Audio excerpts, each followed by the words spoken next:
People have listened, I'll be listening later to Dr. Roger Lear. As we know, Doctor is a physician, a surgeon in his own right. We've spoken to physicians, pathologists, doctors, medical professionals, quite literally from around the world, not just from the United Kingdom, the United States, but from around the world. The vast majority of which, and I dare say Roger would support me on this, out of the opinion that whatever we're looking at on the screen is flesh and blood. Very few of them will commit themselves to say any more than that, but nevertheless, flesh and blood. This version of the tape you see now is Ray Santilli's original. It is unedited, according to what he's told us. The captions you see in between are the captions allegedly found on the boxes in which the film was stored. So there's no more than that. And I'll come on to that at a later date. Okay, Ross, can we hold it there, please? Thank you. That is Ray Santilli's unedited version of the Alien Autopsy film, and as you saw there, the debris footage, as it's being called. What a lot of people are unaware of is that there are actually two autopsy films, only one of which has ever been released into the public domain. It's not a rumour. I personally have seen the other autopsy film, along with a number of colleagues and my wife. It's a similar type of film, same environment, similar creature, although a slightly different medical procedure. Can we have the slides on now, please, Russ? So I'm going to take you through some of the research that we've done into the film. You've seen it for yourself. Next one, please. It's me with the hair again. And the next.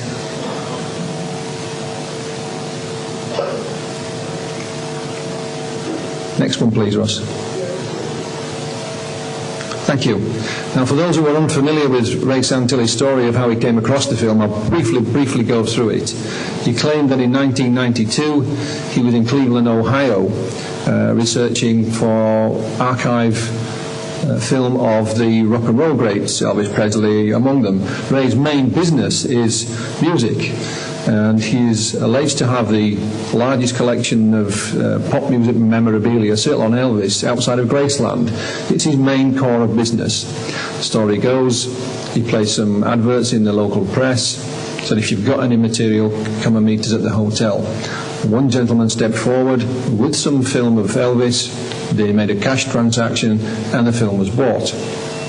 Shortly before leaving to return to the UK, this elderly gentleman got back in touch with him and said, well, before I was a freelance cameraman, you might be interested to know I worked for the US military.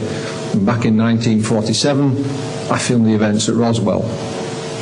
Ray claimed he knew nothing about Roswell, went to see the old chap again, he showed him the film and said, I'll buy it.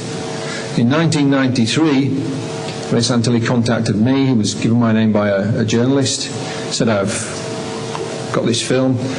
The argument went on, show it, I can't, show it, I can't. This went on for a year and a half. And eventually in 1995, he did show me the film. He first showed me a piece of film that I don't think anyone in the audience will have seen, called the tent footage. We're going to look at a still from it later on. And then the two autopsy sequences, one of which you've seen today, and then the debris film. The story was released in August 1995 around the world, and the rest of this, say, is history. I would be the first person to admit that at times Ray Santilli has been somewhat liberal with the truth. He has told a few porkies. The first being that he claimed you could see President Truman in the film, so clear that if you could lip read you could understand what he was saying. President Truman can be seen nowhere in the film. He also told of President Truman's movements at the time in 1947, which our friend and colleague Stanton Friedman, among others, checked out. They were false. He continuously claimed that the film had been authenticated by Kodak. Again, this was not correct, and I'll show you some documentation about that later on. So he has been somewhat liberal with the truth, or you could say use artistic license for want of a better phrase, but that is the man. This is Ray, photographed by Michael Hessman, holding one of the alleged canisters in which the film was stored, from which he purchased. Next slide, please. The stills from the film have been seen around the world, if not the original footage. We've looked at the film from every aspect, and as I said earlier, one of the most vocal of people to comment on it have been the medical profession. And we have information in our files from the US, United Kingdom, throughout Scandinavia, and even as far off as Russia, from the medical profession, doctors, surgeons, pathologists. Most of them are content that we are looking at flesh and blood. They won't comment any further than that, but they think that what are you seeing here on the film is, you know, at one point was at least alive. It's not a special effects recreation. Next slide, please. All the artifacts in the room are circa 1947. What you can tell if you watch the film closely enough is that the film is shot in a four-walled room. It's not an open film set whereby there's all the lighting and equipment behind you and it's filmed in front of you. You have to study it quite carefully. I was fortunate to have a Betacam copy of the film, and also when you see the head being sawed, you can actually see the cameraman reflected in the saw is wearing the same type of white suits, protective suits, with the camera held up accordingly. Next slide, please. As I mentioned earlier, the leg wound was commented on by an ex-US vet from Vietnam, and he said he'd seen many similar wounds while on active service in combat in Vietnam. And you can see clearly from that the creature has 6 fingers on hands and feet. Next slide, please. And the next. Thank you.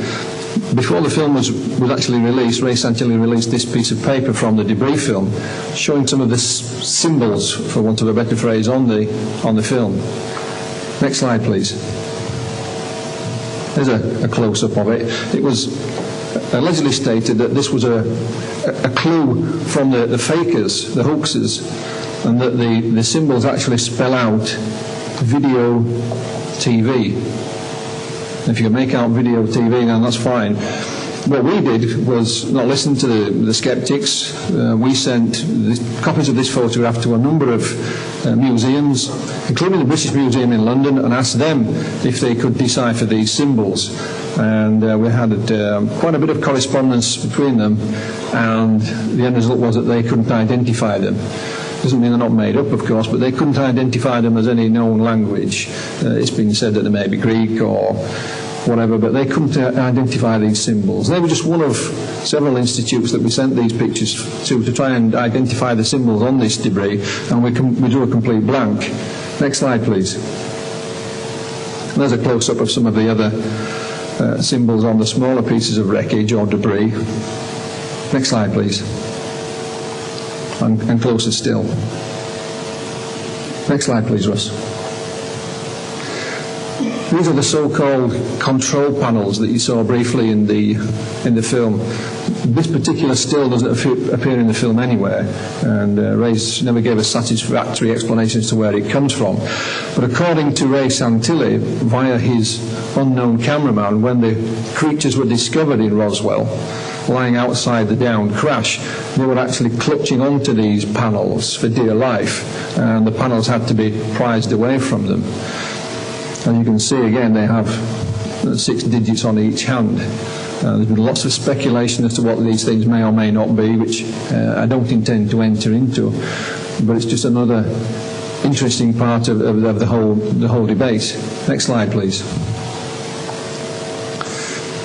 Ray claims that the film that he purchased was in a metal canister, which you saw him stand there and hold. The canister itself was then in a box, and covering the box were handwritten labels that were stuck over them. And this is a Xerox copy, I've said that for our American friends, a photocopy of one of these labels, and it gives details about the film that was allegedly used, and it's Kodak Super XX panchromatic safety film. I'd like you to remember that for the time being. Kodak Super XX panchromatic safety film, because we've looked at the film as well. These labels had an official stamp placed on all of them. There was 3 released in all. This is one of them. There's the official stamp. It's somewhat smudged, but again, the skeptics had a field day with this particular stamp, claiming that this stamp is that of the Department of State in the United States. The emblem in the middle is an eagle clutching a brace of arrows in its talons. I would tend to agree with that. I think they've got the symbol pretty much correct, and it is the symbol of the Department of State. When the skeptics came in saying that the Department of State wasn't formed until September of 1947, these were supposed to have been filmed in May, June, or even July of 1947. Therefore, it could not have had the stamp of the Department of State on it. You can't read what it says around the edge. It would have said US Department of State. Well, our research showed that, yes, the symbol in the middle is correct, but